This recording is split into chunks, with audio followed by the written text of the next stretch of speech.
हम जानते हैं राजकुमारी नीलिमा कि तुम्हें परीक्षा की पृष्ठभूमि में उतारकर हमें कर्नाटक देश के लिए अपमान और क्षोभ के अतिरिक्त कुछ भी प्राप्त नहीं होगा।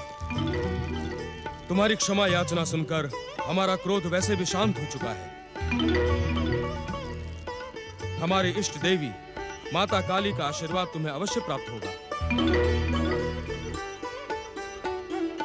हमने कहा था ना राजवधू नीलिमा कि हमारे राजगुरु का हृदय अत्यंत निर्मल है। वे अवश्य ही तुम्हें क्षमा कर देंगे।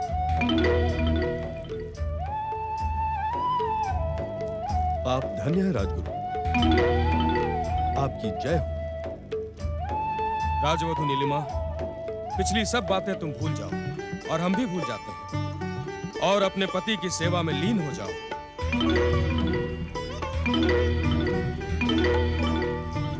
हम माता महाकाली से तुम्हारे कल्याण, तुम्हारे सौभाग्य और तुम्हारे लिए उत्तम संतान की कामना करेंगे। मां काली तुम्हारा कल्याण करे। मां काली सबका कल्याण करे। माता महाकाली की जय। माता महाकाली की जय। राजगुरु कालिका चरण की जय। राजगुरु कालिका चरण की जय। राजगुरु कालिका चरण की। ओम गं गणपते नमः। ओम गं गणपते नमः। ओम गं गणपते नमः। ओम गं गणपते नमः। ओम गं गणपते नमः।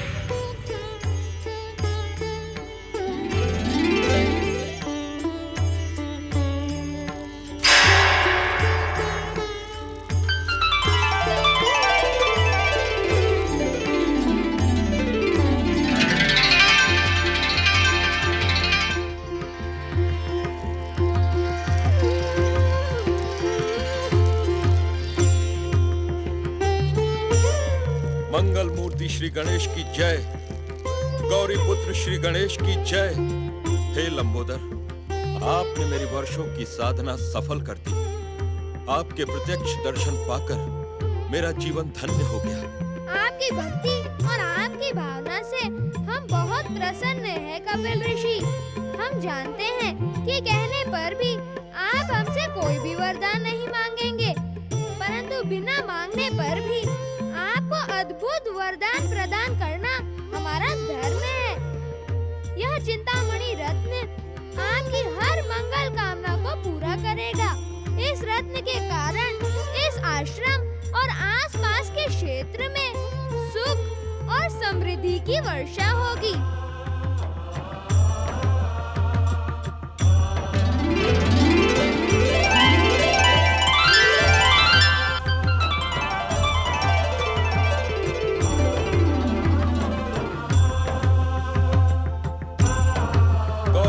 श्री गणेश की जय। आपका कल्याण हो। ओम ऐं ह्रीं क्लीं चामुंडाय विच्चे। ओम ऐं ह्रीं क्लीं चामुंडाय विच्चे। ओम ऐं ह्रीं क्लीं चामुंडाय विच्चे।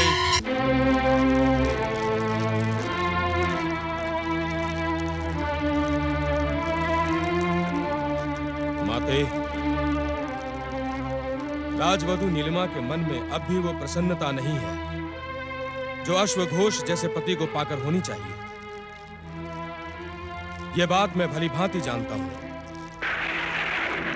इसलिए मुझे ही कुछ करना होगा। किंतु नहीं, अभी उसका समय नहीं आया है।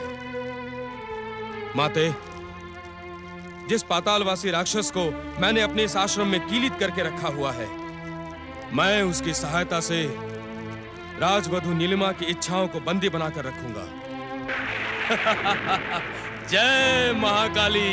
महाकाली भक्त कालिका चरण ने भविष्य और नीलिमा के जीवन में हस्तक्षेप करने का निश्चय कर लिया।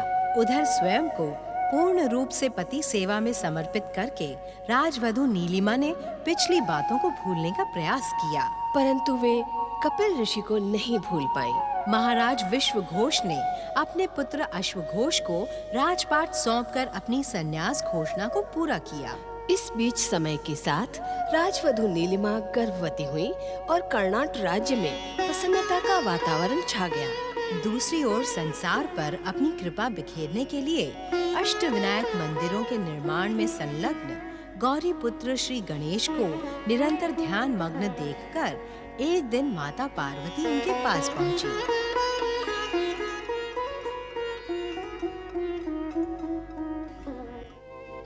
प्रणाम माता, क्या आप मुझसे कुछ कहना चाहती थी? लंबे समय से देख रही हूँ पुत्र कि तुम कुछ बदले बदले से रहते हो। महादेव के समान तुम भी ध्यान में लगे रहते हो। पुत्र तो माता पिता के दिखाए हुए मार्ग पर ही चलेगा माता। वो तो ठीक है पुत्र, परंतु तुम जो बाल सुलभ लीलाएं किया करते थे वो तो बिल्कुल ही भूल गए हो। आजकल भोजन भी बेमन से करते हो। मोदकों का भोग लगाना तो तुमने बिल्कुल ही त्याग दिया है। ये तुम्हें क्या हो गया है गजानन? माता, तुम तो जानती हो कि इस संसार के समस्त कार्य उन्हीं परम देव श्री महागणेश की इच्छा से होते हैं, जिनका मैं अवतार हूँ। ये उन्हीं का संकेत है कि मैं गणेश तीर्थों को प्रकट करने में सहायक बनूं। बाल सुलभ लीलाओं और बालपन को छोड़कर कुछ समय के लिए गंभीरता को धारण करूं। तुम्हारे जैसा महान पुत्र पाकर कौन सी माता धन्य नहीं होगी। परंतु अब चलो, स्वादिष्ट मोदक लंबे समय से तुम्हारी प्रतीक्षा कर रहे हैं। उनकी प्रतीक्षा का अंत करो। क्षमा करना माता, मुझे आपके आदेश का ज्ञान नहीं था। आपके आने से पहले ही मैंने देवर्षि नारद को यहाँ प्रकट होने का संकेत दिया था। वे कुछ ही क्षणों में यहाँ आने वाले हैं। उनसे भेंट करके मैं तुम्हारी सेवा में आ जाऊंगा। नारायण नारायण, ओम नमः शिवाय। सांब सदाशिव की जय हो।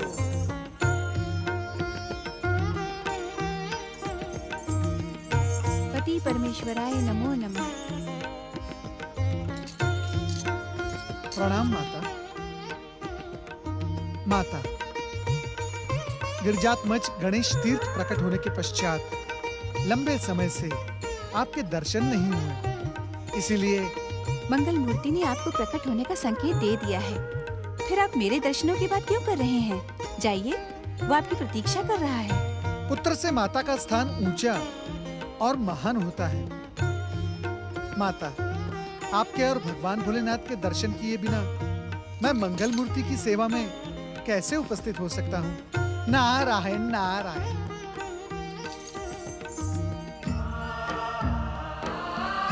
माता का स्थान पुत्र से ऊंचा और महान होता है। पुत्र को माता की हर बात सिर झुकाकर मान लेनी ही चाहिए।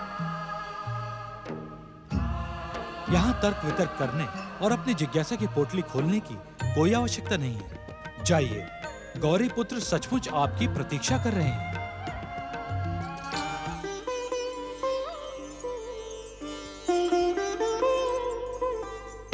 ओम सांब सदा शिवाय नमः। प्रणाम देवर्षि। प्रणाम। मैं तो आपकी सेवा में ही आ रहा था मंगल मूर्ति। पिताश्री, देवर्षि नारद को मैं जो संदेश देना चाहता था वह आप दोनों के सामने देना ही मैं उचित समझता हूँ, जिससे मुझे भी मार्गदर्शन मिल सके। राजकुमार अश्वघोष की गर्भवती धर्मपत्नी नीलिमा अब तक इस उलझन में है कि अपने होने वाले पुत्र को सदाचारी, योग्य और महान बनाने के लिए किसकी आराधना करे। तुम्हें उनके मन की दुविधा का ज्ञान है गणेश, परंतु वे क्या करें, इसका अंतिम निर्णय तो आपको ही करना है। कर्नाट राज्य का कुल गुरु कालिका चरण माँ काली का परम भक्त है। वह अपनी तंत्र शक्ति के बल पर देवी नीलिमा को अपने वश में रखना चाहता है।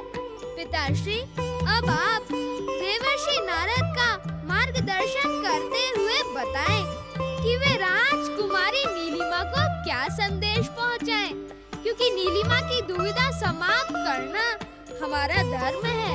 जब संदेश तुम्हें पहुंचाना है तो तुम महादेव से क्यों कह रहे हो गणेश? इसका उत्तर मैं तुम्हें देता हूँ देवी पार्वती कि काली तुम्हारा ही एक उग्र रूप है। महाकाली भक्त कालिका चरण को रोकने से कहीं तुम्हारा तो अपमान नहीं होगा। इसीलिए गणेश ने अपनी दुविधा का भार हम पर ही डाल दिया है। यदि कोई तांत्रिक, मांत्रिक या कापालिक मेरी भक्ति का अनुचित लाभ उठाना चाहता है तो मैं उसकी सहायता कदापि नहीं करूंगी। गजानन, तुम दुविधाग्रस्त नीलिमा को श्री महागणेश की आराधना का संदेश पहुंचाओ। उनसे कहो कि वे कालिका चरण के मांत्रिक प्रभाव में न आए, उसकी अनुचित मांगों के सामने न झुके। नारायण नारायण। माता, संदेश मिल गया। अब मेरे मन में कोई दुविधा नहीं है। भगवान भोलेनाथ और माता पार्वती की जय। गौरी पुत्र श्री गणेश की जय। ओम नमः शिवाय। ओम ऐं ह्रीं क्लीं चामुंडाय विचे। ओम ऐं ह्रीं क्लीं चामुंडाय विचे। जय महाकाली, तेरी जय हो माते। आपके इस भक्त की चमत्कारी शक्तियों पर कोई आंच ना आए माते।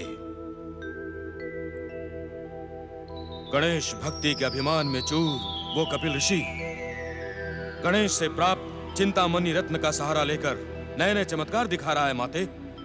और उन चमत्कारों से प्रभावित होकर भोली भाली प्रजा पागल हुई जा रही है। माते, कुछ ऐसा करो जिससे उसकी चमत्कारी शक्ति कीलित और कुंठित हो जाए। जय माते। जय गुरुदेव। आपने सत्य कहा था गुरुदेव, सत्य कहा था। मेरी धर्म पत्नी नीलिमा ने स्वयंवर में मुझे वरमाला अवश्य पहनाई थी, परंतु उसके हृदय में कपिल ऋषि की छवि बसी है। महाराज अश्वघोष, आप हमें अपनी बात स्पष्ट कहें। गुरुदेव, कल रात मैंने नीलिमा को नींद में कपिल ऋषि से बात करते हुए सुना। वो कपिल ऋषि से कह रही थी कि मेरे होने वाले पुत्र को अपने ही समान महान, धार्मिक और गणेश भक्त बनाना, क्योंकि मैंने अपने हृदय में। बस राजन बस, अब इससे अधिक कुछ और कहने की आवश्यकता नहीं है। ये सत्य तो हम पहले से ही जानते थे। हमने राज्यसभा में इसकी घोषणा भी की थी कि वो कुल कलंकिनी नीलिमा तन से तुम्हारी अवश्य है, किंतु उसका मन सदा उस चमत्कारी ऋषि में ही अटका है। कुछ ऐसा उपाय करें गुरुदेव कि वो तन और मन दोनों से केवल मेरी हो जाए। मेरे होने वाले पुत्र पर उस चमत्कारी ऋषि के नाम की छाया भी ना पड़े गुरुदेव। महाराज अश्वघोष, यदि ये प्रार्थना लेकर आप हमारे पास न भी आते तो भी हम ऐसा ही करते, क्योंकि कर्नाटक राज्य के कुलगुरु होने के नाते हम अपना कर्तव्य अवश्य निभाते। हम आपको वचन देते हैं कि आपका होने वाला पुत्र आपसे भी अधिक शक्तिशाली होगा। उसके भय से सभी आतंकित होंगे। यह हमारा आपको वचन है। जय मां काली। नारायण नारायण। ओम गणेशाय नमः।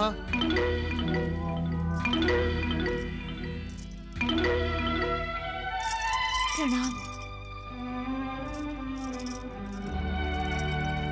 श्री गणेश का नाम का प्रचार करने वाले आप कौन है ऋषिवर? जय जय श्री गणेश। देवी नीलिमा, मैं मंगल मूर्ति श्री गणेश का एक भक्त हूँ। परंतु आप कोई साधारण भक्त नहीं है। प्रकट होने और अदृश्य होने की शक्ति के साथ साथ आपको भूत, वर्तमान और भविष्य का भी ज्ञान है। आप मेरा नाम भी जानते हैं। नारायण नारायण। देवी नीलिमा, श्री गणेश की कृपा ही साधारण को असाधारण बना देती है। मैं आपके नाम के साथ साथ आपके विषय में भी बहुत कुछ जानता हूँ। मेरे बीते हुए कल के विषय में अथवा आने वाले? इस प्रश्न से मेरा कोई संबंध नहीं है। जिस पावन उद्देश्य से मैं यहाँ आया हूँ, उसका सीधा संबंध आपके संपूर्ण जीवन से है। अर्थात? अर्थात ये देवी नीलिमा कि आपने परम गणेश भक्त ऋषि कपिल को अपना हृदय समर्पित किया था, परंतु अब आपको उनके प्रति केवल श्री गणेश भक्त ऋषि का भाव रखना चाहिए और अपने पति को ही सब कुछ समझना चाहिए। परंतु ये सब आप कैसे जानते हैं? नारायण नारायण। देवी, इस प्रश्न का उत्तर तो मैं पहले भी दे चुका हूँ। श्री गणेश भक्त के लिए कुछ भी असंभव नहीं है, परंतु इस समय तो मैं मंगल मूर्ति श्री गणेश का एक पावन संदेश लेकर यहाँ आया हूँ। तो शीघ्र कहें, मुझे विघ्नहर्ता मंगल मूर्ति श्री गणेश की कृपा की अत्यंत आवश्यकता है। नारायण नारायण। देवी नीलिमा, आप अपनी सारी दुविधाएं छोड़कर अपने आप को श्री गणेश की भक्ति और आराधना में लीन कर दें। इसी में आपका, आपके पतिदेव और आपके होने वाले पुत्र का कल्याण है। ओम गणेशाय नमः।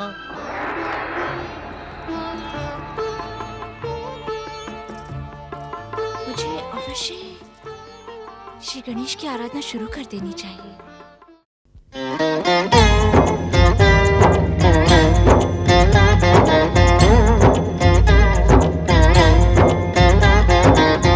अर्थ समर्थ ये इनसे जीवन, यही है करता यही है कारण। अर्थ समर्थ ये इनसे जीवन, यही है करता यही है कारण। सारे जगत के भाग्य विधाता, दुख हरता ये है सुखदाता। श्री गणेश, श्री गणेश।